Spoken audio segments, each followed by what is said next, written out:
Buenas tardes y muy buen domingo. Rezamos hoy con un pasaje del capítulo 6 del Evangelio según San Marcos, que es continuación del que compartíamos la semana pasada. Jesús llamó a los 12 y los envió de dos en dos, dándoles poder sobre los espíritus impuros, y les ordenó que no llevaran por el camino más que un bastón, ni pan, ni provisiones, ni dinero, que fueran calzados con sandalias y que no tuvieran dos túnicas. Les dijo: permanezcan en la casa donde les den alojamiento hasta el momento de partir.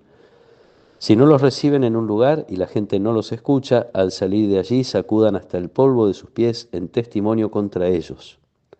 Entonces fueron a predicar, exhortando a la conversión. Expulsaron a muchos demonios y sanaron a numerosos enfermos, ungiéndolos con óleo. Palabra del Señor. La vocación de los discípulos, que es continuación de la de Jesús y de la misión de Jesús, por eso es semejante a la suya, se asemeja también mucho a las de algunos profetas. Los profetas son enviados por Dios para dar un mensaje en nombre de Dios y uno diría, esa es toda la riqueza que tienen.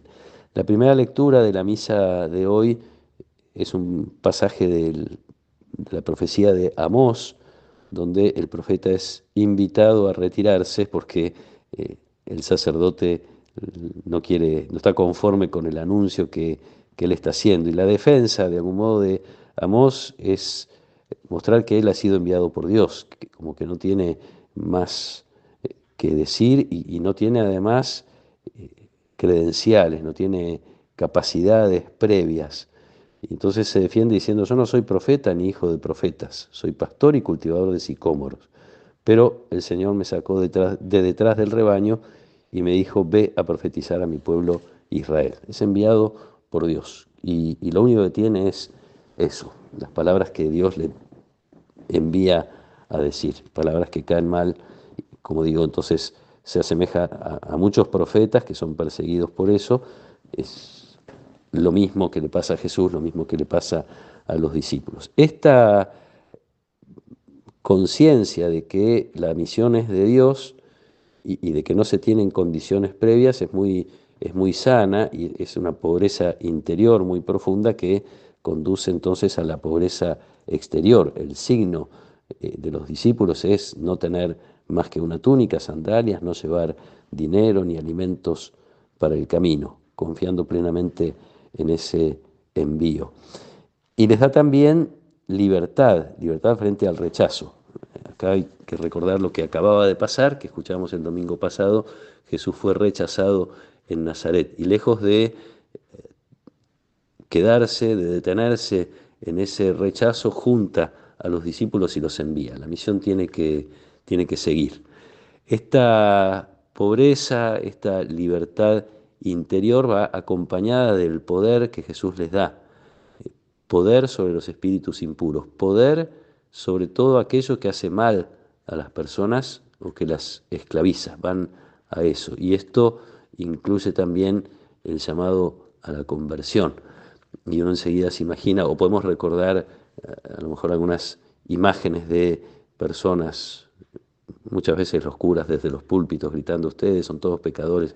No es ese el modo, ¿no? El llamado a la conversión es algo que podemos hacer en lo cotidiano, cuando descubrimos a alguna persona que está haciendo algo que le hace mal. Entonces podemos invitarla a cambiar. En una cosa muy evidente uno diría, bueno, alguna adicción o alguna costumbre que una persona adquiere que no es buena para sí mismo y generalmente tampoco para los demás. Pero también, mirando un poco la realidad en la que vivimos, conocemos un montón de personas seguramente que viven sencillamente tratando de pasarla bien, evitar las cosas que traen problemas, disfrutar todo lo que se pueda, lo cual está bien si no es solo ese el horizonte de la vida, ¿no? Nosotros podemos llamar a la conversión invitando a las personas a cuidar su interioridad, a cuidar su espiritualidad, a cuidar las cosas que están dentro, en un mundo que invita a vivir siempre tan en la superficie. Es una vocación y yo diría, tenemos que reconocer que fuimos enviados a eso, a sanar a las personas de los males que los esclavizan, a invitar al cambio y a la conversión. La oración que hacemos este día domingo, la primera oración que hacemos en la misa, le pedimos a Dios que nos rechacemos todo lo que se opone a nuestro nombre de cristianos y nos comprometamos con todas sus exigencias. Podemos reconocer en el envío que reciben los discípulos nuestro propio envío. Somos enviados así, sin demasiadas capacidades específicas, pero sí, yo diría, el buen discípulo es un experto en vida interior, es un experto en conocimiento de las cosas de Dios, de las riquezas que Dios quiere aportar a nuestra vida, de la grandeza de la vida a la que fuimos llamados por Dios. Entonces somos enviados a ofrecer a las personas esa riqueza que nosotros hemos recibido. Pidamos esto, reconocernos enviados, no temer de nuestras limitaciones o de nuestra pequeñez o de lo que fuera, es con el poder de Dios que somos enviados a transformar el corazón de los demás, el propio corazón, el corazón de los demás, y de algún modo ir transformando el mundo con el anuncio de la buena noticia. Que nos acompañe la protección y la bendición de Dios Todopoderoso, del Padre y del Hijo y del Espíritu Santo. Amén.